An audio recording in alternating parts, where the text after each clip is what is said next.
اس سے پہلے میں خود شناسی، خود احتسابی اور سیلف اکاؤنٹیبلٹی پر بات کی.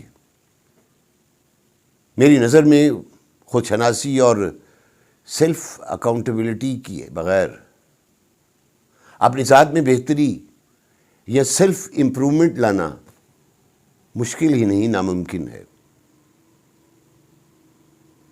ہمیشہ سے میرا موضوع اپنی ذات کی اصلاح رہا ہے، اپنی ذات کی، نہ کہ کسی دوسرے خاص فرد یا معاشرے کی.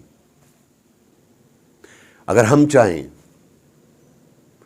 تو خود شناسی اور سیلف اکاؤنٹیبلٹی کے بیچ انا اور خود پرستی کی بنجر زمین میں بو کر ثابت قدمی اور مستقل مزاجی کی آبیاری کے ساتھ سیلف امپرومنٹ کے خوشنما پھول حاصل کر سکتے ہیں.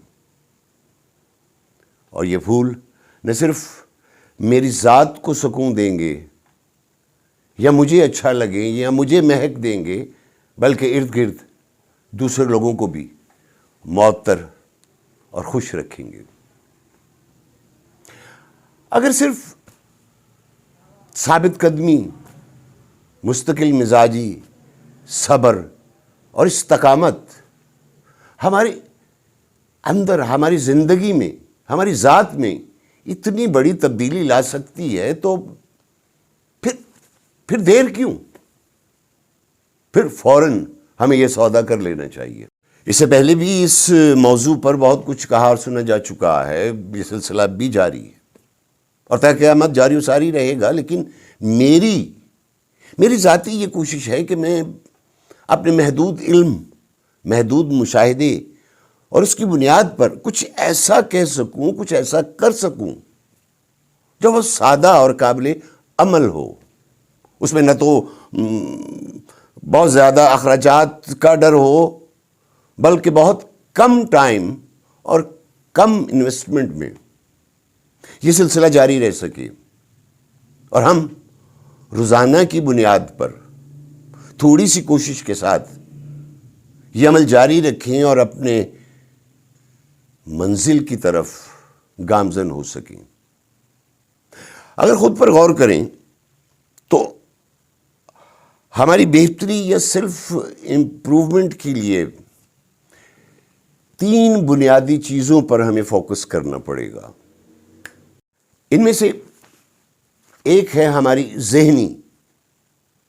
ذہنی حالت یا نفسیاتی حالت، اور دوسری ہے ہماری جسمانی صحت، اور اس پر ہمارے روزمرہ کے معمولات کا اس پر جو اثر ہوتا ہے وہ کاؤنٹ کرتی. اور تیسری بنیادی چیز ہے ہماری معاشی حالت.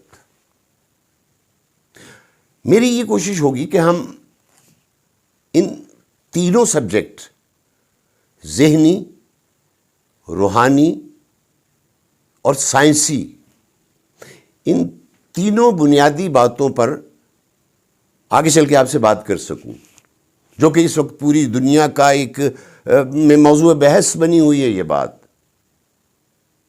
اور ترقی یافتہ قومیں تو اس پر بہت زیادہ زور اور ایمفسس کر رہی ہیں کہ انسان اپنی اندر کی طاقت سے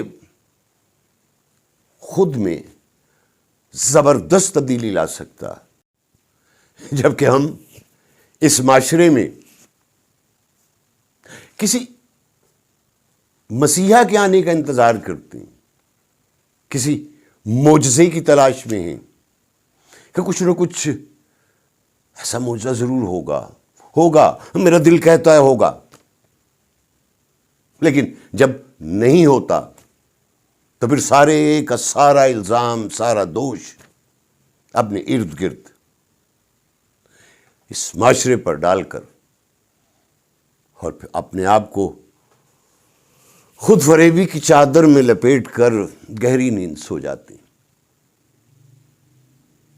اسی نیند سے تو خود کو بیدار کرنا ہے ہمیں.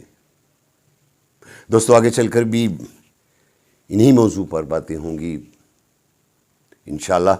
بشرط زندگی آپ کی محبت اور آپ کے کامنٹ یہی میری حوصلہ افزائی ہیں اور یہی مجھے آگے بڑھنے کا حوصلہ اور جذبہ دیں گے۔ اللہ حافظ۔